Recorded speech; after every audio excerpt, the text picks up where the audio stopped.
ever wondered why some people seem to have a gift for music? Have you ever wished that you could play by ear, sing in tune, improvise and jam? You're in the right place. Time to turn those wishes into reality. Welcome to the Musicality Podcast with your host, Christopher Sutton.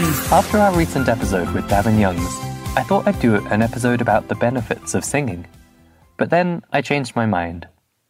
He talked about how wonderful it feels to sing in a group, and how emotionally uplifting it can be, and how it helps connect you with your own authentic voice. And so I was going to do a follow-up episode on how singing is so much fun and all the benefits it brings. And it is fun, and it does bring an amazing range of physical and emotional benefits, whether you're singing solo or especially in a group. And I think we will do an episode about that in future. But here's the thing. I think a lot of you listening do not consider yourself singers. You're musicians of all different kinds. And while the fun and the benefits are great and will definitely keep you singing once you get going, I just wasn't convinced that it would be enough to get you to try it out for yourself. And if you are a singer, you might be overlooking some of the benefits singing can bring outside of that emotional and enjoyable aspect. I realized that actually the point I really wanted to share with you, and what might encourage some of you to give singing a try for the first time, was the very practical, very useful impact of adding singing to your toolkit as a musician, whether or not you ever decide to get up on stage or join a choir.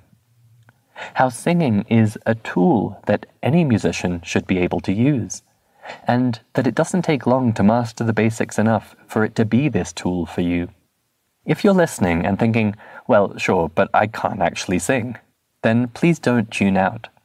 Check out our previous episode with George Bevan for clear evidence that even those who think they're tone deaf can learn to sing. And we'll have a link in the show notes to a guide we've written that explains how you can do it. So first, let's get clear on what we're talking about. We are not talking about developing an incredible, versatile, knock-your-socks-off ability to sing. We are not talking about you declaring yourself to be a singer and fronting a band or even joining a choir. What we're talking about is simply getting to the stage where if you want to sing a certain note or sequence of notes, they're going to come out clearly and with the right pitches. That alone is enough to make singing a powerful tool for you. And to give you some idea, with the way we teach it at Musical U, you're looking at maybe a few weeks of practice to get to this level. It doesn't have to take long. So then, what's the value of getting to that level of singing ability if you're not looking to perform as a singer?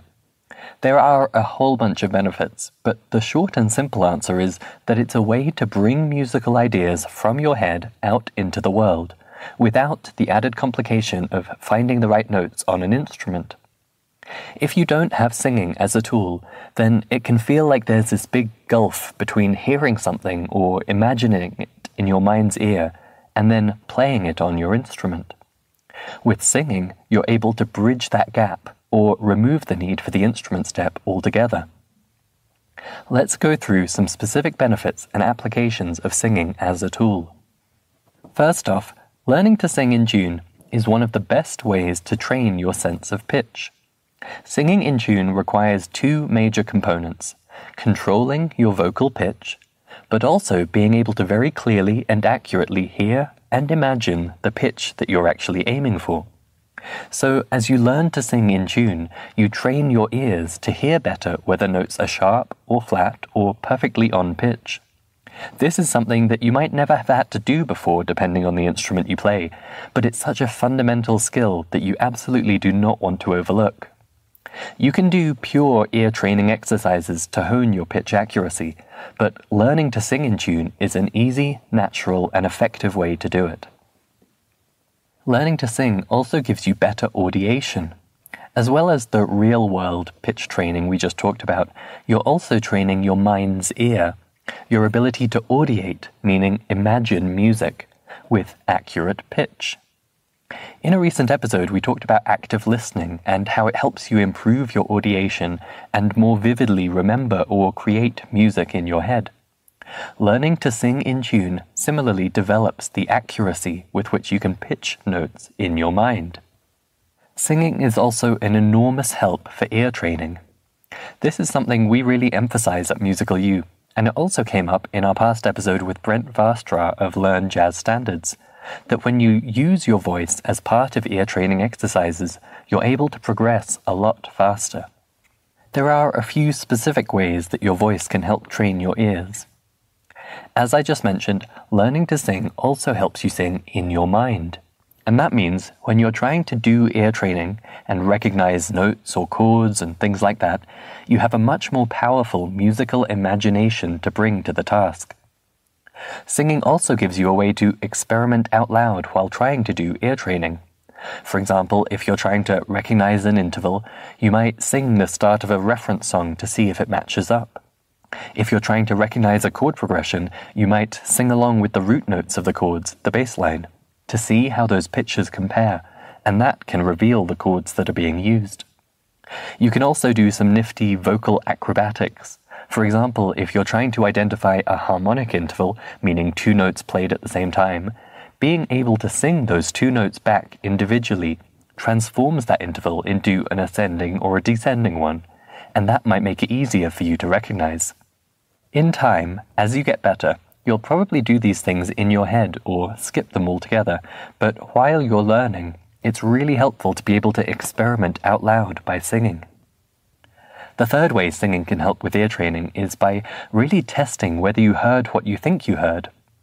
In a lot of cases, I would say that if you can't sing back what you heard, then you haven't really understood it by ear.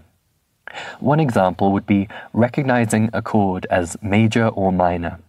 You can listen for the overall sound of the chord, but that tends to be prone to mistakes, particularly in a real musical context, and it gets harder as you try more ambitious chords like seventh chords or extended chords.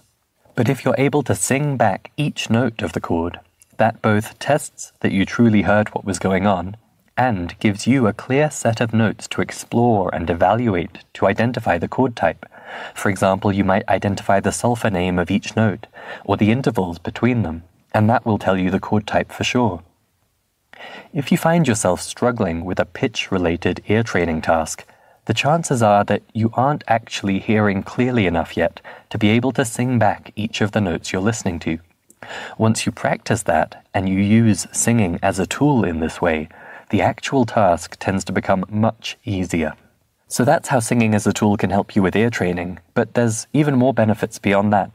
The next couple I wanted to share have to do with creativity. The first is that singing enables easier and freer experimentation and creation in music.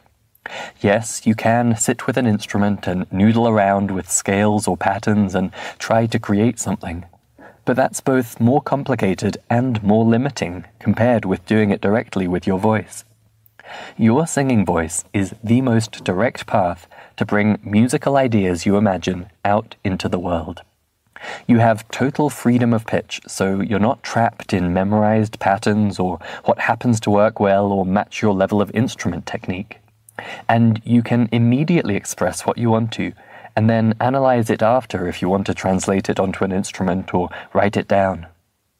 As we talked about with Davin on the last episode, singing is the most natural and direct form of musical expression available to us. It may seem intimidating at the outset, but once you break past that little barrier, it's enormously natural and liberating to be able to create music with your voice. The final benefit of singing as a tool that I wanted to touch on was communication.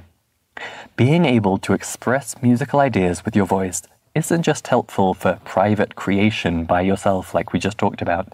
It's also hugely helpful if you're collaborating with other musicians.